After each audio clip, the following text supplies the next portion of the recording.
நாணத்தாலே பெண்ணே சேலை நெய்வேன் கண்ணே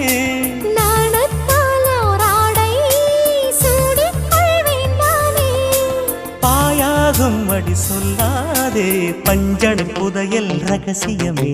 சாய்ந்தாடும் சங்கில் துளி பட்டாலும் முத்தாகிடும் முத்துண்டே செம்பூவே பூவே உன் மேகம் நான் வந்தால் ஒரு வழியுண்டோ மன்னவன் விரல்கள் பல்லவன் ஒளியோ படை கொண்டு நடக்கும் மன்மத சிலையோ